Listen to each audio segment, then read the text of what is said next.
o objetivo desse vídeo é a gente criar uma lista de tarefa em JavaScript com DesignFlex. Aí nessa lista de tarefa ela vai ser livre para o usuário escolher o que ele tiver que fazer, né? Dependendo dos seus afazeres aí. Maravilha? Então vamos lá. Vamos direto ao ponto. Eu estou aqui com o Visual Studio Code aberto. Ele que vai ser aqui o editor de código que a gente vai usar. Né? Nele a gente vai trabalhar com as linguagens, né? HTML, CSS e JavaScript. Eu já estou com uma pasta aqui aberta, já pedi para o software apontar para essa pasta. É uma pasta chamada lista_tarefa.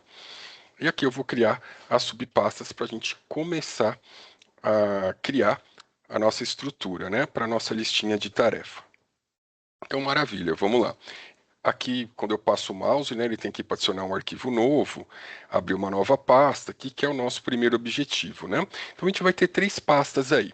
A pasta JS, onde vão ficar os arquivos JavaScript, a pasta CSS, a gente vai ter um único aí CSS, né, que a gente vai dar o nome de style, e a gente vai ter a pasta image, que é onde vai ficar a nossa única imagenzinha aí para quando o cara abrir o browser, né, as abas aparecer o íconezinho de uma lista de tarefa. Então vamos lá. Eu vou clicar aqui em mais. Vou dar o nome JS, como a gente foi o nosso objetivo, né? Volto aqui, vou criar mais uma chamada CSS e vou criar a última aqui chamada image. Maravilha. Bom, o que eu vou fazer aqui agora, né? Eu vou na raiz criar o nosso arquivo HTML. Então, eu vou deixar clicado aqui em lista de tarefa e já vou criar o nosso HTML. Tem várias formas da gente fazer isso, tá? Eu poderia dar um Ctrl N aqui agora, ó, tá vendo? E pedir para ele selecionar aqui o tipo de linguagem que a gente vai trabalhar, tá? Ou eu poderia ter criado um arquivo aqui rapidinho na raiz. Como eu já dei o Ctrl N, eu estou aqui nessa telinha, eu vou pedir para ele selecionar aqui a linguagem, né? Um pouquinho de erro de tradução aqui quando a gente põe em português. Por isso que eu falo que a gente tem que tomar cuidado quando a gente trabalha com os idiomas em português, né? Algumas coisas, infelizmente, eles traduzem ao pé da letra. Então, que não seria selecionar um idioma, seria selecionar a linguagem, né? Então, acho que ele traduziu aí language para idioma. Então, vamos lá, cliquei. Vou procurar aqui o HTML. Beleza, você viu que já apareceram as tags aqui, né? Vou dar um Ctrl mais só para ficar um pouco melhor visível. Aqui a gente digita só HTML, ó, ele já dá algumas opções da versão de HTML que a gente vai trabalhar. Óbvio, a gente vai trabalhar com a versão 5, eu vou clicar aqui, ele já vai colocar as tags padrões que a gente precisa para o nosso HTML, para o nosso browser interpretar que a gente está trabalhando com documento HTML aí. Então vamos lá. Então aqui no title, né, eu já vou colocar aqui, ó. Opa. Vou colocar aqui a lista de tarefa. Maravilha, que vai aparecer na abinha do browser, né? Esse title, muita gente confunde que acha que é o título, que vai aparecer no começo. Então vamos lá. Aqui eu vou dar um Enter e já vou chamar vou chamar o nosso CSS, né?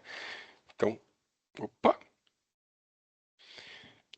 Um sinal de menor, né? Link rel. Então, a gente coloca aqui que a gente vai trabalhar com uma folha de estilo cascata, style sheet. E a gente vai chamar aqui o link, né? O href. Como a gente já criou aqui a pasta CSS, eu vou chamar ela, ó, CSS barra o nome que vai ser esse arquivo.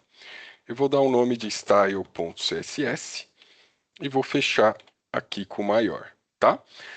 Antes de eu segurar o Ctrl, eu preciso salvar esse documento aqui.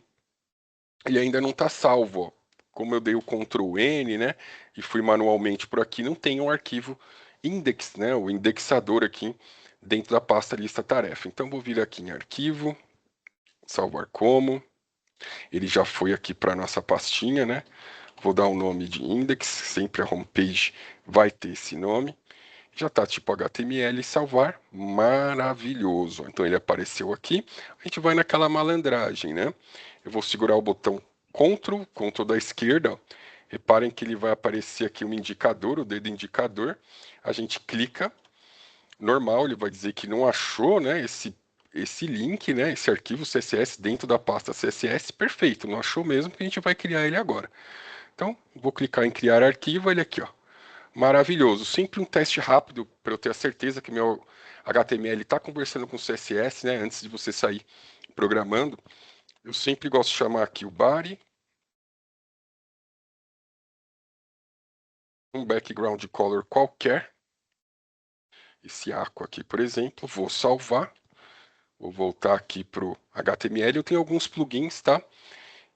O Go Live aqui, algumas coisas que eu uso no meu dia a dia para facilitar, então quando eu clicar nesse plugin, ele já vai abrir o browser, que provavelmente é o Chrome, né, que eu coloquei, já indiquei para o software. Então, olha lá, maravilha, meu HTML está conversando com o CSS, então a gente pode com segurança começar a programar.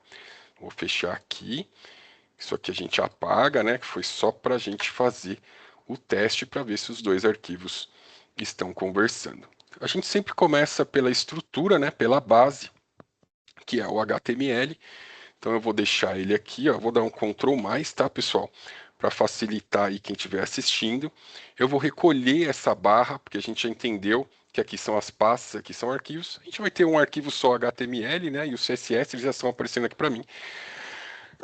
Nesse caso, não tem importância ficar com essa barra, né? Para uma aula, né? Ou para um vídeo, ela acaba atrapalhando. Então, eu vou recolher ela aqui para a gente ter um Canva, né? Maior para a gente visualizar. Eu dei mais um Ctrl mais aqui e vamos colocar a mão na massa, né? Vou começar a montar a nossa estrutura da lista de tarefa. Vai ser uma lista bem simples, né? Vou começar com um header, né? Que é a tag de topo. Sim, das melhores práticas do HTML5, né? Então a gente abriu e fechou. Eu vou agora, depois do header, vou colocar aqui, né? Dar um tab para as melhores práticas. Vou chamar aqui o main. O main, pessoal, é uma tag estrutural onde vão estar os elementos principais do site, tá? Geralmente, a gente já, provavelmente a gente está já fazendo uma lista de tarefa em JavaScript, a gente já passou bastante pelo front-end, mas o main é a parte atualizável que eu gosto de chamar do site. Porque dificilmente o cliente vai pedir para atualizar o header ou o footer, né? O header é o topo do site, o footer é, é a parte do rodapé, né? A parte final do site. Geralmente, essa parte estrutural a gente não atualiza, né? Seria se ele quisesse uma página a mais, né, um botão a mais ali no header, né, dentro do Navy ali, tudo certinho. Então essa parte geralmente a gente não muda muito. O que muda mais é alguma informação que ele quer atualizar, alguma novidade do site dele, né, algum evento, alguma notícia, e isso vai estar dentro do main aqui, tá bom? Então ela é a tag principal, óbvio, a maioria das coisas que a gente for programar vai estar dentro dele aqui, já vou até dar uma quebra. E já vou chamar aqui o footer, né? Como eu comentei, é o rodapé da página. Eu não quero ficar perdendo muito tempo, até porque a gente não tem muito tempo aqui nesse vídeo. Então vamos lá. Eu tô aqui com o main, eu vou chamar um título. Os títulos principais a gente dá o nome de H1. Com certeza vocês devem lembrar nas aulas de HTML aí a importância do H1, né? Que os motores de busca aí, quando você for fazer um SEO, né? Eles não adianta nada você fazer um site e não fazer um marketing desse site, né? Então, a importância da tag H1, os motores de busca, eles vão geralmente buscar o que está dentro do H1, né? Então, por isso que muita gente coloca aí os títulos, né? Então, por exemplo, 5 dicas para emagrecer e conseguir o shape perfeito em 2026. Essa é uma perfeita tag para um artigo, né? Para um blog aí, porque o que o motor de busca vai geralmente onde ele vai atrás é dentro do H1, são dentro dessas palavras, né? Por isso que a gente vê vários títulos assim, né? Como fazer transferência de nome de um veículo, né? Como enriquecer usando, então, sempre como, né? Fazendo uma pergunta. Então, geralmente isso tudo vai no título, né? E não é à toa que eles escolhem geralmente esses títulos mais atraentes, né? Porque o cara vai estar no buscador e ele vai geralmente buscar alguma solução, né? alguma informação relevante. Então, o H1 é muito importante aqui. Então, eu vou dar um nome aqui de lista de tarefas. Maravilha, o nosso título. Só para a gente testar, eu vou dar aquele Ctrl S de responsa. Vocês vão ver que vai sumir aqui a bolinha, né? Eu vou vir aqui no meu plugin, que é o Go Live, e já vou testar, ver se apareceu o H1 aqui. Maravilha. Então, realmente, o nosso HTML está conversando com o software aqui. Ok. Então, agora continuando, pessoal, como é uma lista de tarefa, né? Vai envolver JavaScript, etc. Tudo isso vai ter que estar dentro do form, tá? Pelo menos aquilo que o usuário vai digitar, ele vai guardar aí no local storage, né? A gente vai ver mais para frente. Então, ele tem que estar dentro das tags form, ok? Então, eu vou chamar um form aqui. Eu já vou chamar uma identificação para ele, um ID. E vou usar as melhores práticas para esse tipo de tarefa, que é o to-do, um to-do form, né? O nome to-do form normalmente a gente usa em exemplos de listas de tarefas, tá? Junto com o to-do list, que vai aparecer já já numa div aqui embaixo. Beleza? O nome, mas o ID aqui, tá, pessoal? Eu poderia chamar de qualquer coisa, ok? É, isso aqui é só uma boa prática, mas podia ser qualquer nome, você chamando esse ID aqui certinho, né, no CSS, no JavaScript, ele funcionaria normalmente, tá? Só uma boa prática aí. Beleza? Então eu abri e fechei aqui o form e vou colocar os inputs. O que é o input? É um input e um botãozinho aí. O input é onde ele vai escrever as tarefas que ele vai querer, né, os afazeres dele do dia, do momento aí, e o botãozinho para adicionar essa tarefa, tá? Então, a gente vai colocar um input do tipo texto, tá? Para ele escrever numa linha só. Né? Então, não vai ser uma caixa, não confundir com o text area, que é aquele que o cara pode dar enter, escrever, por exemplo, um texto enorme aí. Então, aqui a ideia são só uma lista, né? São alguns tópicos. Dá enter, ele vai aparecer na vertical uma outra opção, dá enter, uma outra opção de tarefa e assim sucessivamente, tá bom? Então, eu vou chamar aqui o input. Como eu disse para vocês, ele vai ser do tipo texto. Então tem uma série de tipos aqui, né? Checkbox, só aceitar data, só e-mail, né? Password, que é aquele que você escreve e aparece os asteriscozinhos, né? Etc, etc. Então o nosso é do tipo texto, ok? Dentro desse campinho, eu já vou colocar um placeholder. O que é o placeholder? Só para indicar para o usuário, né, uma boa prática de UX aí, do que ele está esperando que você faça nesse campo, né? Às vezes parece meio óbvio para a gente, mas não para o usuário, né? Então eu vou dizer aqui que no campinho lá para ele informar, né? Então informe a tarefa, três pontinhos. Ele vai ver que nesse campinho que vai aparecer é o campinho para ele informar a tarefa, tá? Eu vou abrir aqui mais um ID que a gente vai usar no futuro para estilizar ele. Vou dar um nome de text title input. Ah, pessoal, olha aqui, ó. Repararam que eu perdi aqui o Canva? Estou perdendo, né? Ele está escrevendo. Estou perdendo aqui o que tá à minha esquerda, né? E eu estou tendo que usar essa barra aqui na horizontal, que é péssimo, né? Deixa eu voltar aqui a barrinha. A gente tem um atalho no Visual Studio Code que é o Alt da esquerda e Z de zebra, ó. Que ele já vai reconhecer uma margem aqui, acabou o espaço, ele já quebra a linha. Beleza? Então, ou você vem aqui no ver e escolhe a opção quebra de texto. Tá bom? Tanto faz aí. Eu gosto bastante de usar os atalhos porque ajudam no nosso dia a dia. Então, no form, gente, basicamente é isso que a gente vai precisar, tá? E o botãozinho. Então, eu vou dar um enter aqui, vou chamar um button. Vou abrir e fechar ele aqui bonitinho, né? Esse button vai ser do tipo submit, né? Eu vou enviar essas informações. Então, do type submit, vou dar um ID ele para estilizar ele depois. Vou seguir a mesma boa prática do task title input. Então, vou chamar aqui um add task button. E vou dar um nome dele, que é o que o cara vai ver, né? Chamado adicionar. deixar em letra maiúscula aqui. Maravilha. Vamos dar uma olhadinha para ver o que a gente já tem, né? Vou dar um Ctrl S para salvar e vou ver no browser como é que tá, né? Se tá aparecendo aí o campinho ali de texto e o botãozinho. Olha lá, galera, já tá nascendo aí, ó. Então lá, informe a tarefa, né? Então a gente coloca aqui alguma informação, ele já tá, o front-end já tá bombando aqui. Maravilha. Eu vou fechar. Só vou colocar. A gente tem que clicar nesse plugin, né, para desativar ele, para depois que a gente for querer ver novamente o que a gente programou no browser, a gente só clica no Go Live. Sempre tem que estar desativando depois que você viu o HTML aí no browser. Maravilha, galera. Agora a gente vai chamar aqui a tag section, mais conhecida em português como seção.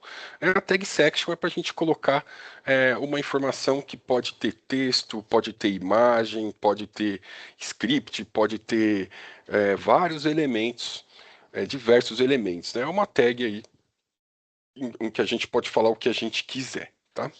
Então, eu vou criar aqui uma seção e vai ser o lugar onde vão ficar as nossas listinhas, né? Quando o cara clicar naquele botão adicionar, embaixo nessa section vão aparecer os afazeres que ele tem do dia, tá bom? Então a gente vai trabalhar aqui com uma lista não ordenada, vou chamar aqui um L, né? Eu dou aquele enter de responsa para quebrar. Então, o L já vou criar um ID, que nem eu falei para vocês, né? Tudo no form é uma boa prática aqui. E na lista não ordenada, a gente vai colocar o to-do hífen list. É uma boa prática, só lembrando que a gente podia colocar o ID que a gente quisesse aqui. Tá? O list, pessoal, são as listinhas, né? São os tópicos que vão aparecer do que o usuário vai escrever lá para a lista de tarefas dele do dia. Tá bom? Esse elemento ele é usado para exibir itens dinamicamente, com as tarefas que eu acabei de mencionar. Galera, beleza. A nossa base aqui, ó, a nossa estrutura já está pronta, tá? A única coisa que eu vou fazer aqui no final é chamar um script que a gente vai criar, que vai ficar aqui dentro da pasta JS, que está vazia ainda, né? Então, voltando aqui para o HTML, eu não vou chamar ele aqui agora, não é a hora, só vou salvar e dar uma olhadinha como é que ficou, né? Vocês vão ver que vai ficar bem, né, bem simples aí, porque falta o CSS para a gente estilizar a nossa página, né? Mas ela já está acontecendo aqui, ó, o botão de adicionar e o nosso input de texto aqui, o nosso campinho para a pessoa adicionar as tarefas dele. Vou fechar aqui. E agora a gente vai para o CSS, tá? Então vamos começar a estilização da nossa listinha, beleza? Então eu vou chamar aqui o body, um seletor que a gente chama, né? Que é a tag body, é o corpo todo. Aqui eu vou padronizar o que eu quero dentro do meu body, né? Dentro da minha página inteira. Então, por exemplo, a gente geralmente zera as margens, né? Já fala com o tipo de flex que a gente vai trabalhar aqui, o tipo de fonte, o fundo de tela, etc, etc. Tá bom? Então, começar aqui com font family.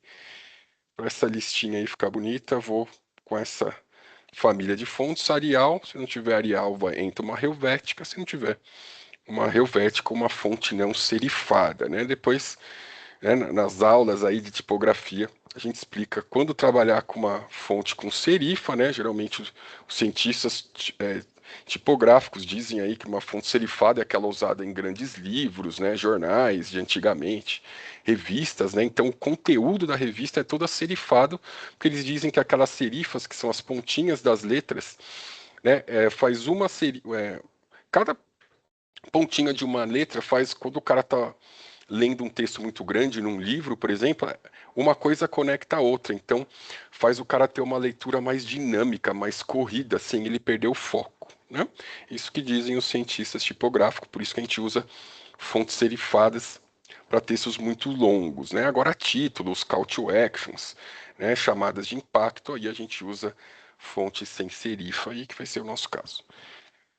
Maravilha, galera. Font Family aqui. Agora eu vou aqui em Background Color. Eu vou colocar A gente pode clicar aqui, galera. Aqui eu posso escolher o que eu quiser, né? Tem do branco, que é o 255, até o preto, que a gente chama que é a ausência de luz, né? Que é o zero, por isso do número zero. Só para não ficar aquele brancão lá, eu vou colocar essa cor aqui. Pronto. Um gelo, podemos dizer assim, né? Eu vou zerar as margens. A gente já tá acostumado com isso. O paging também. Um é o espaçamento interno, o outro é o espaçamento externo, né? A margem é o externo, o paging é o interno. Aqui está o segredo, né? Da nossa lista C-Flex. O que significa isso, né? Trabalhar com Flexbox, só relembrando, né? Que a gente já fez essas aulas, mas é para o nosso layout, né? Ficar flexível, ou seja, ele trabalhar com diferentes telas, né? Ele se adaptar a diferentes monitores, tecnologias, tablets, hoje em dia até smartwatches, etc, etc. Né? Então esse aqui é o segredo para esse sucesso. Já vou chamar aqui o Flex Direction, né? E vou dizer que ele vai ser por coluna, né? Ou seja, ele vai trabalhar na vertical, eles vão ficar empilhados verticalmente de cima para baixo. E todos os itens, né, dentro do meu body vão ficar ao centro. Então eu vou dar um align itens aqui e vou chamar o centro, tá bom? As premissas básicas aí que a gente precisa, né? Ou seja, todos os elementos filhos do body, que é o nosso seletor, ficarão centralizados, né? Ou seja, o nosso título, os nossos inputs e o botãozinho que a gente já criou lá no HTML. Maravilha, gente. A gente precisa disso daqui para começar, pelo menos, tá bom? Eu já vou chamar aqui o nosso header e o footer, tá? Vai ser bem simples, ok? Porque a gente não tem muito tempo aqui. Eu já estou concatenando os dois, né? Chamei os dois aqui, os dois seletores, porque eles vão ser iguais, eles vão ter o mesmo tamanho, os mesmos, as mesmas otimizações. Então, o widget aqui, que é a largura, né? Ou seja, ele vai pegar 100% o tamanho de qualquer tela. Vou escolher um background color aqui. Verdinho, né, gente? É sempre agradável, né? Verde tem muitas coisas boas aí, natureza, né? Etc. Maravilha. Background color aqui, verde. O cor aqui eu também posso chamar as cores, né? Vocês viram aí pelo nome, né? Então, branco em inglês é white. Então, vou chamar aqui agora pelo nome, né? Eu quero que o meu header e meu footer fique centralizado. Provavelmente nem vai dar tempo da gente colocar nada dentro deles, mas já vou. Que eu estou dizendo que tudo que tiver dentro deles ficará ao centro, tá bom? Eles vão pegar 100% tamanho da tela mesmo. E vou dar um espaçamento interno dentro deles. Não vai ter nada, né? Então vou colocar um espaçamento interno. Vou trabalhar com o EM, né? Para espaçamento, é uma boa prática. E zero. Um EM, zero aqui eu estou dizendo que eu vou trabalhar com espaçamentos em cima e embaixo. Esquerda e direita vai ficar zerado, tá bom? Eu vou salvar e vamos dar uma olhada se já nasceu, se já tem alguma coisa aqui estilizada na nossa tela, hein? Tchan, tchan, tchan, tchan. Olha lá, galera, olha que bonitinho que tá ficando a nossa listinha de tarefas, né? Então, o nosso H1 aqui, o header e o footer, né? Uma cor bem amigável. Então, tá ficando bem legal, né? E a gente pode dar uma olhada aqui, que ele ainda está muito pequenininho. A gente vai estilizar o main, né? Vai estilizar o H1, o form e os inputs dele aí. Vamos correr para o vídeo não ficar muito grande. Então eu vou fechar aqui. Vamos voltar aqui para o nosso CSS. Dar aquela desativadinha, né, no plugin. Galera, pelo header e footer a gente cumpriu a nossa missão. Agora vamos lá falar com o main, né? Deixar o nosso main mais bonitinho, né? Essa nossa tag aqui, que é a tag principal, né? Que é onde vai estar o input e o nosso querido botão. Mas vamos estilizar ele aqui. Eu vou chamar o main, abro chaves, eu quero que ele também tenha 100% da tela, mas ele vai ter uma novidade. Eu quero que o max widget dele, né, não ultrapassa 600